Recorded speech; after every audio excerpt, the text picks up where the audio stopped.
You are Locked On Rams, your daily Los Angeles Rams podcast. Part of the Locked On Podcast Network, your team every day.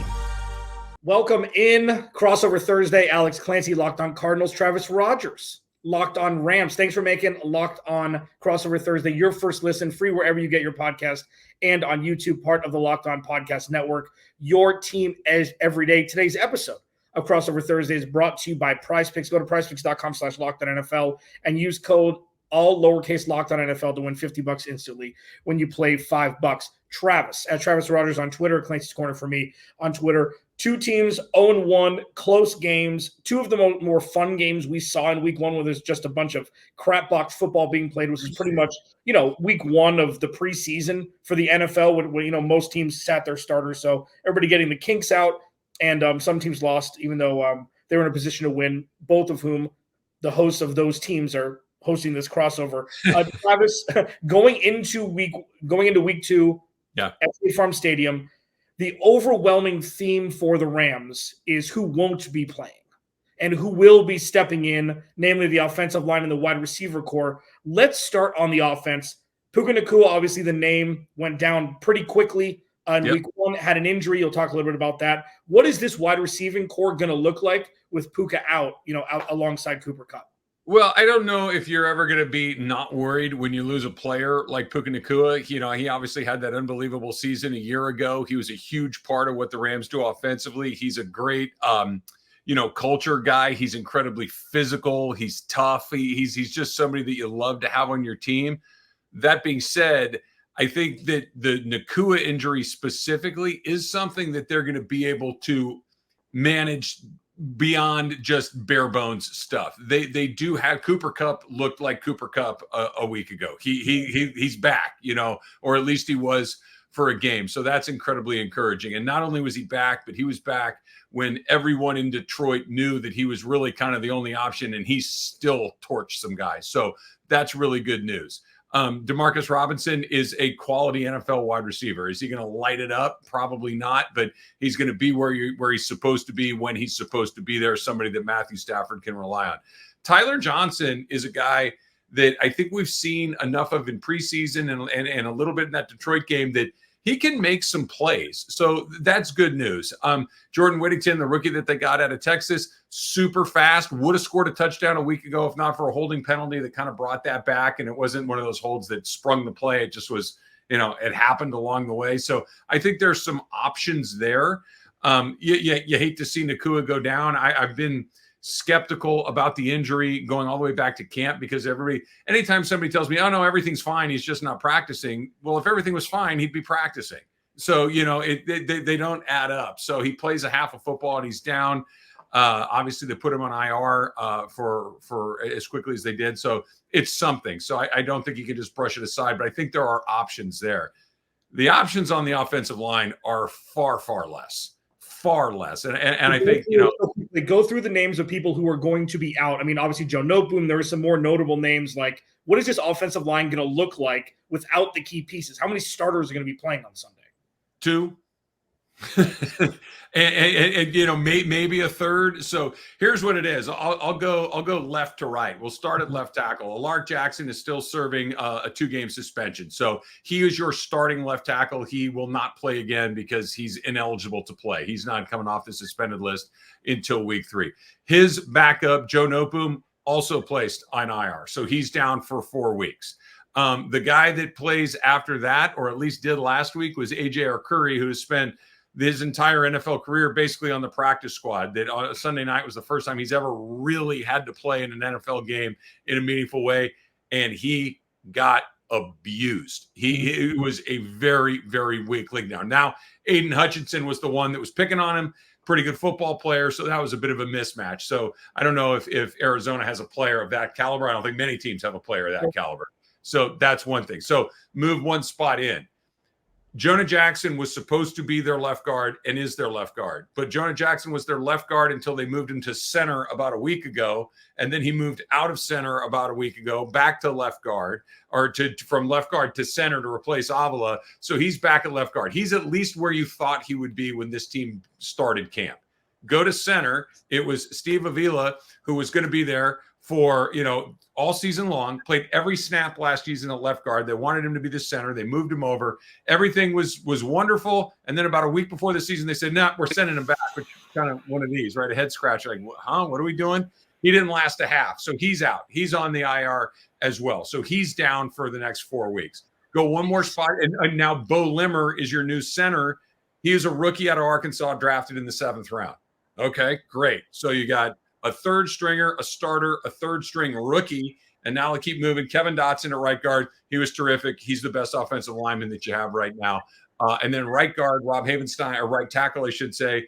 He didn't play at all in week 1, was inactive. Still no word on whether or not he's going to be active to play this weekend. Warren McClendon is back up, and he was one of the more lowly rated players, PFF, after week 1. So that's what the offensive line looks like. Yikes. And you look at it like this. So you mentioned Tyler Johnson, you mentioned Demarcus Robinson, who I believe started with Kansas City. You have Colby Parkinson, who's a starting tight end, taking place in Tyler Higbee towards the ACL towards the end of last year. What we saw, at least what I watched, because I watched that game, first of all, it was a popcorn film anyways, Sunday Night Football, to watch those two teams. But what I watched was the running game after all the offensive linemen get hurt was Cooper Kupp catching 4-yard passes. Yep. It wasn't necessarily passing the ball to Kyron Williams. It was hike, Cooper Kupp, get open, turn around, 4 steps, turn around, try to gain 5 yards. Is that kind of what we're going to be seeing? I know Tyler Johnson was able to spread the offense. I know the rookie out of Texas was able to spread the offense. If you were going to give me a pecking order, it's obvious that Demarcus Robinson would be the next one because he's the veteran. But what I saw from Tyler Johnson, for me, I used my fab and fantasy on Tyler Johnson and not Demarcus Robinson. Even though he showed flashes last year, I believe he was a fantasy darling for a couple weeks last year. Tyler Johnson looked effortless like Puka did in this offense when he was a rookie. If you were to pick a guy alongside Cooper Kupp that the Cardinals needed to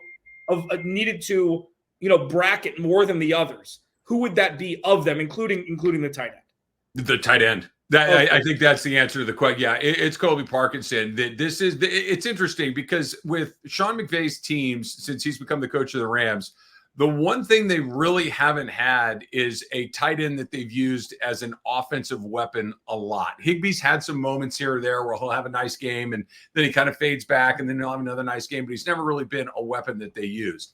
They went out and got Parkinson, I think, for a very specific reason. He's big. He's 6'7".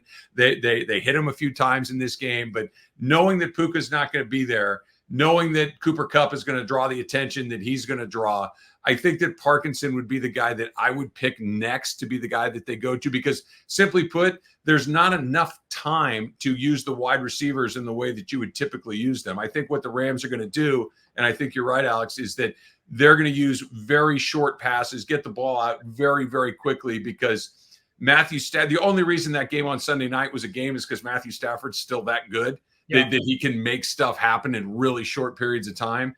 And I think that's the game plan moving forward with Kupp and with Parkinson. Yeah, and it's crazy. Like, it's still, though, Cooper Kupp's option 1 and 2. Yep. Right? I mean, it's not going to be like I tweeted out during the game Sunday, I'm like, he could go for 250 yards and 3 touchdowns. And I'm not joking. This secondary is bad for the Cardinals. And Cooper Kupp was great when the Cardinals had a better secondary and an actual pass rush. This could be a murder scene for the Cardinals secondary with Cooper Kupp. And you know what? I will. Jason Moore from Fantasy Footballers, had him on. He's one of my buddies. I drafted Cooper Kupp first pick of the second round. I'm like, this is the year. Okay. He's looking one way and the other. Listen, it's magic to watch those two guys work.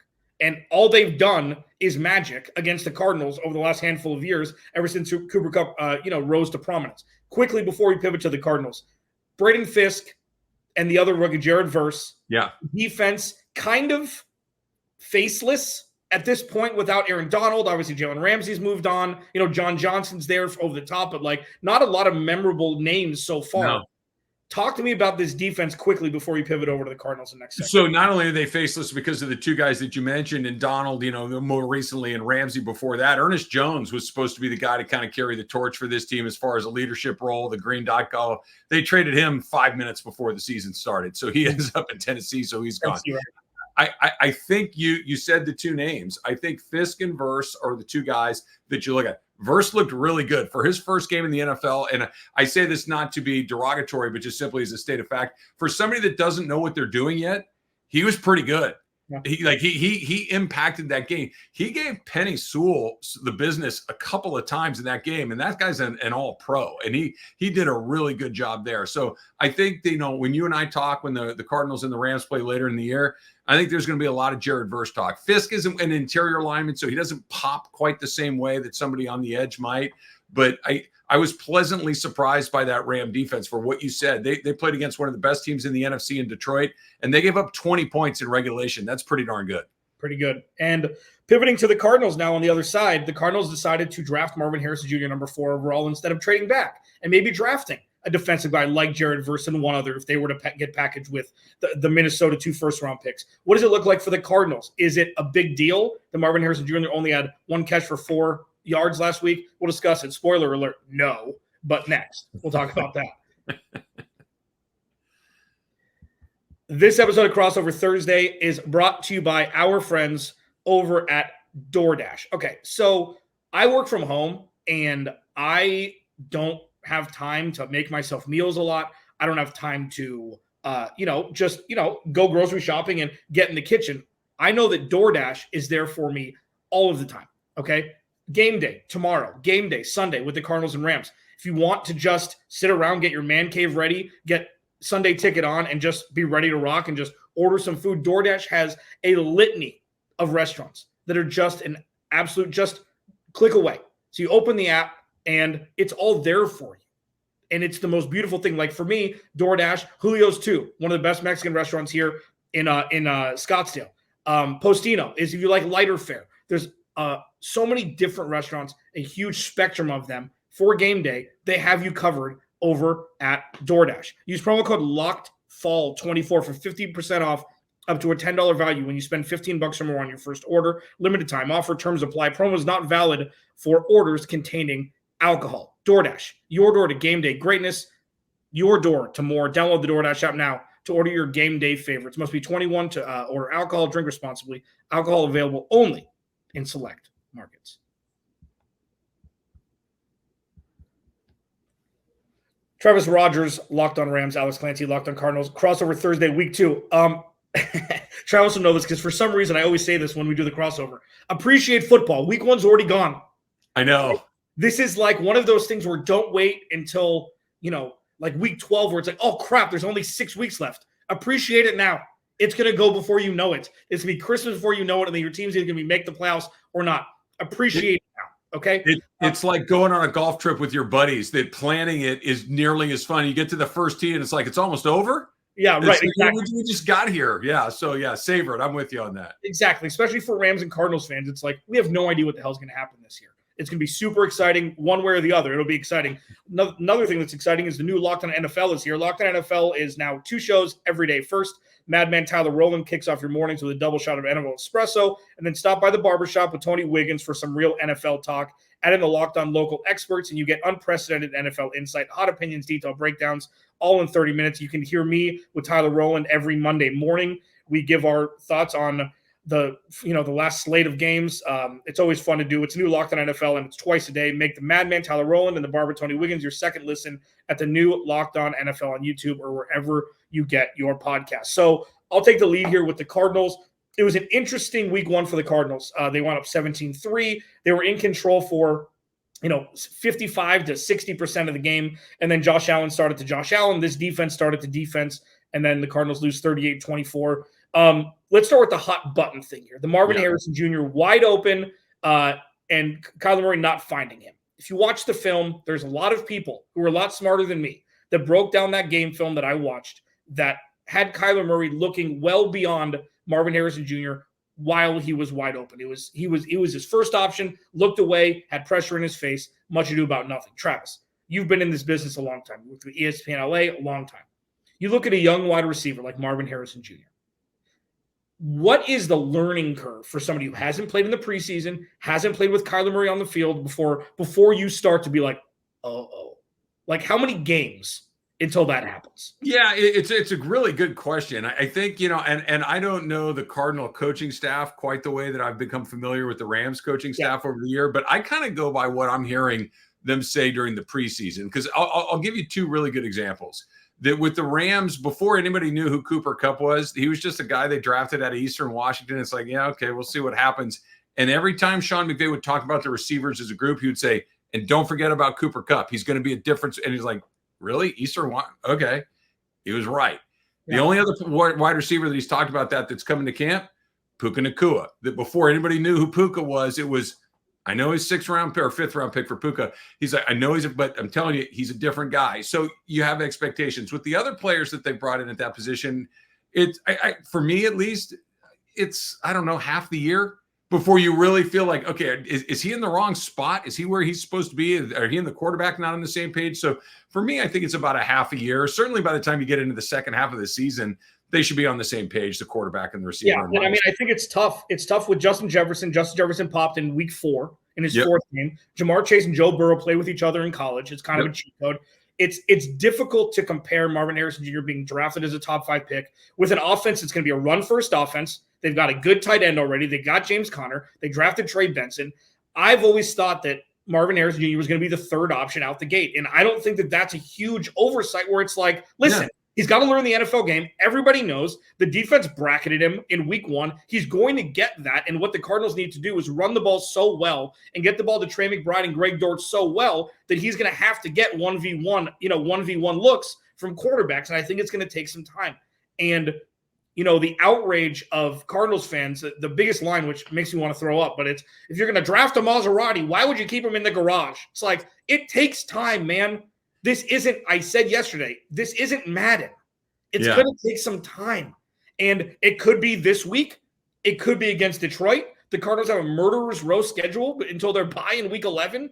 And it's just something that you can't freak out about. I wonder because if they try to force it, right? If you try to say, okay, we only hit him once. We only found him one time. We did draft him 4th overall. Do we have to press? Take me through the coaching decisions, the mentality of the coach. Like, is this one of those, okay, I can't have this guy that we spent so much draft capital on to do nothing, that even if he's not ready, we try to force it a little bit? Luckily, they didn't do that. Yeah. And that's the thing. I think that's what pissing people off. It's like, why throw him the ball 10 targets a game? Yes.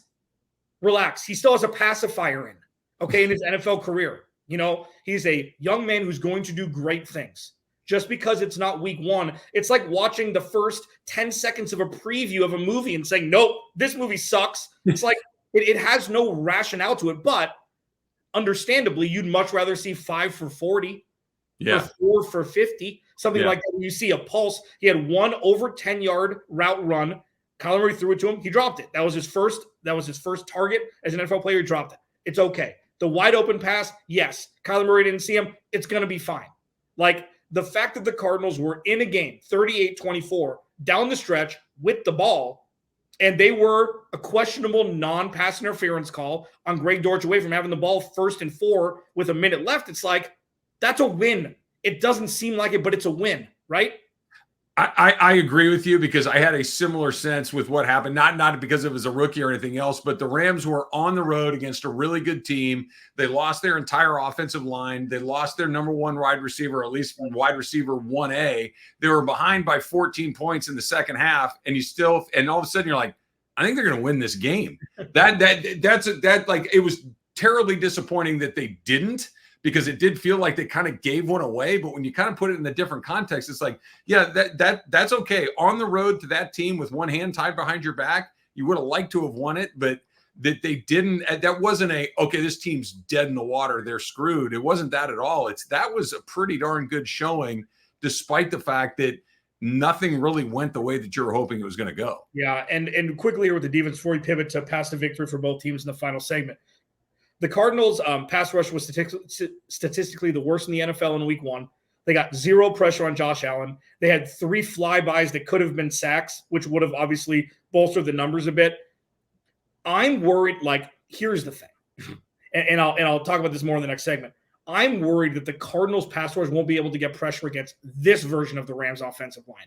If that's the case, there are going to be sirens across the state of Arizona, where it's already a pass rush that was kind of not taken care of this offseason. They drafted Darius Robinson, Vijay Ojulari, their head lead, pass rusher tore his ACL during camp. So they're obviously undermanned, but It's not a whole lot. And this is going to be the true like litmus test for this team. How low can you go with output when you have only 2 offensive lineman starters for a Rams team that is desperate to get the ball? If the Cardinals can't put pressure on Matthew Stafford on Sunday, we're going to have bigger issues down the road for the Cardinals. Now, let's unpack all of that. What are the paths to victory for the Rams? What are the paths to victory for the Cardinals? We'll hit both of those as we roll on here, Crossover Thursday.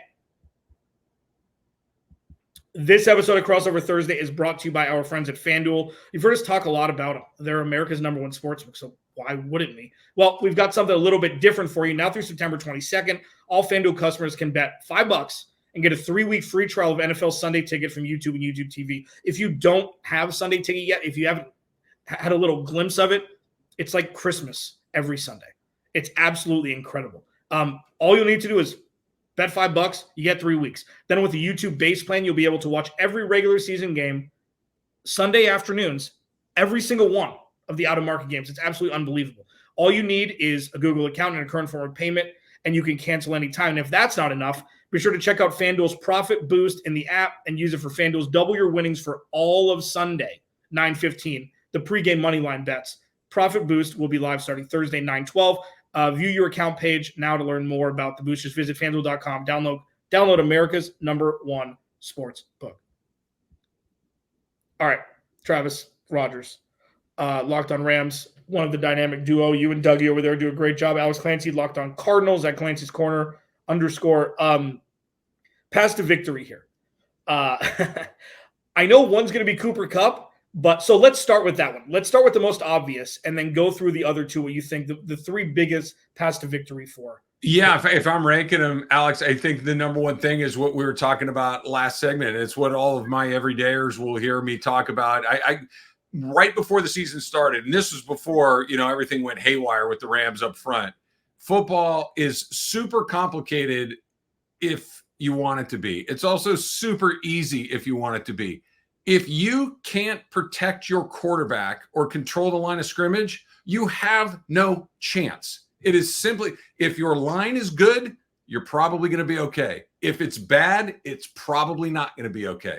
That's number one. Can they protect Matthew Stafford? What you were talking about with the pressure, their ability to get or not get pressure, I think that's number one. They don't have to be, the 92 Cowboys offensive line, but can they give him that second and a half to be able to run more of their playbook? That's number one for me. Number 2 is somebody other than Cooper Kupp that Matthew Stafford can lean on a little bit. I think Cooper Kupp's going to be Cooper Kupp, right? He has to be. If he's not, then the writing's kind of on the wall there. So offensive line to a offensive weapon that isn't Kupp. Maybe it's Kyren Williams. Maybe it's Parkinson.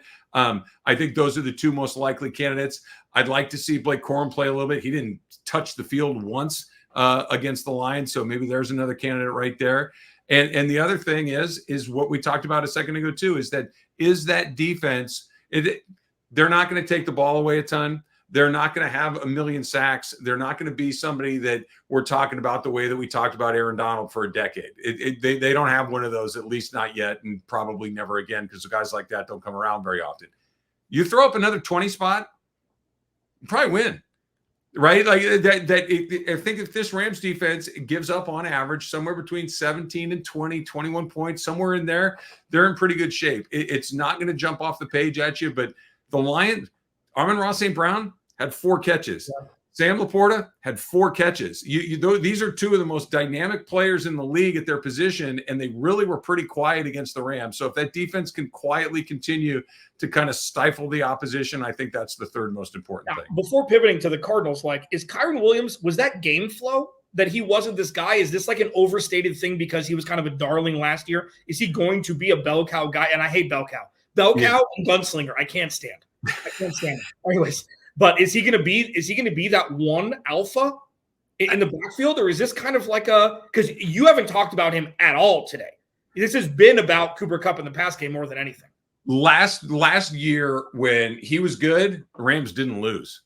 It was really as simple as that. When he was a storyline, when he was a topic, the Rams really didn't lose. When he wasn't, they were kind of all over the place. So I think the plan is for him to be that word that you don't like, or two words that you don't like, the bell cow. But I don't think that they're going to have a ton of opportunities there. I think they've got to use Matthew Stafford's abilities. I think they have to put the ball in his hands, but I wouldn't be surprised if they start. My number one criticism of Sean McVay, quite frankly, and this is the antithesis of podcasting, I don't have a ton of complaints about the coach of my team. He's terrific. The one little nitpick that I have about him, if a running play or two doesn't work, we're out. We're just going to chuck it. And they got a guy, they are very quick to go to the passing game. And I get it. Matthew Stafford's a special quarterback, but I hope that they do commit to it. And if it's not him getting the ball 25 times or whatever it is, maybe he gets it 15 and Blake Corum gets it 8, something like that. I'm okay splitting it up. They're pretty similar guys, but the Rams pass the ball. It's just what they do. Yeah. Yeah, and we talked about in the first segment, pass is kind of like a run, just like Brady with Edelman and all those guys. Yeah. Just 4-yard pass, same as a run. Yeah, so for the Cardinals, I mean, a lot of it is run it back. The first 35 minutes of last week was exactly what you wanted, aside from a late touchdown by the Bills in the first half that was sparked by multiple penalties by the Cardinals that were somewhat phantom. Run it back. Run the ball. Get the ball to Trey McBride. Get the ball to Trey Dortch with the wrinkle of opening it up a little bit more downfield. They didn't throw the ball down the field at all last week. Kyler Murray, I think, had 6 attempts over 10 yards. 2 were drops. 1 was a tip ball that was almost intercepted. Like, they need to kind of unlock it a little bit. Now, with Drew Petzing's offense, and this is something that I've preached the entirety of the offseason due to the lack of talent on defense, the best defense the Cardinals have is their run game.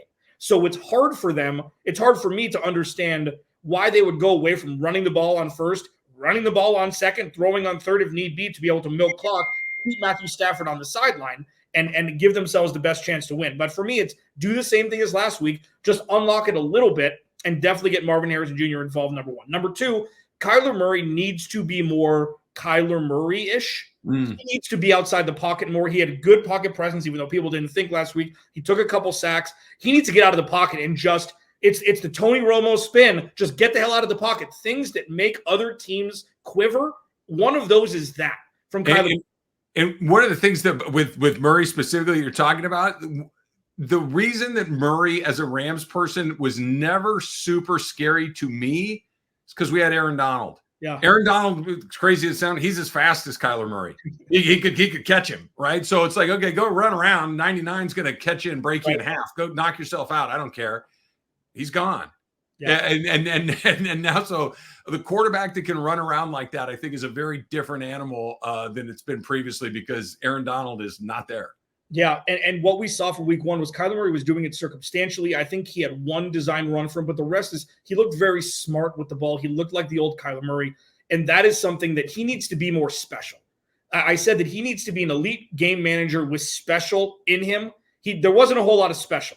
They needed more of that, and I think that's number two. And then number three, which could have been number one, but the Cardinals offense is going to win or lose this season for the Cardinals anyways, is if the Cardinals don't get to Matthew Stafford with this offensive line that's in front of them, there are going to be very uncomfortable conversations after week two, because if they don't, that would most likely result in a loss for the Cardinals. And that's something that here's the thing. I'm not going to do, we're not going to do predictions, but it's like, you think the Rams are going to win? I'm assuming I think the Cardinals are going to win. This is one of those 50-50 ball games, a loose ball on a basketball court. Who gets this ball has a much better chance of positioning themselves to be quote unquote in the hunt in week 14 than that who doesn't. 0-2 right now is a very, very scary place to be with the construct of these two rosters. Well, I think you said, do you guys have Detroit week 3? Yep. Yeah, we had San Francisco week 3. The Rams haven't beat the Niners in a meaningful game since the NFC Championship a couple of years ago. The Niners have Kyle Shanahan is the McVay guy that he cannot solve. They just have not been able to figure that out. So Rams are looking with the game on Sunday. If it doesn't go their way, they're looking at 0-3. They've got the Packers in week 5, so that's another really challenging team right there. I know they play the same divisions and everything else, but this is the one that at least let whoever wins this game go, okay, we're okay. Let's buckle up and let's go. And with the Rams' health the way that it is, Rams have a really early bye. They have a bye week 6. So it's one of those things that this game, at least potentially, they got the Bears in week 4, but this game potentially could be one of those. Hey, this is the only win we got before week 5 or week 6 in our bye. You don't want to go into that week 6 0-5. 1-4 would be real bad, but it's a lot better than 0-5. Here's to this being a very close and fun game. Travis Rogers, Locked On Rams. Alex Clancy, Locked On Cardinals. That is week 2 of Crossover Thursday. We will talk to you on our respective podcasts tomorrow.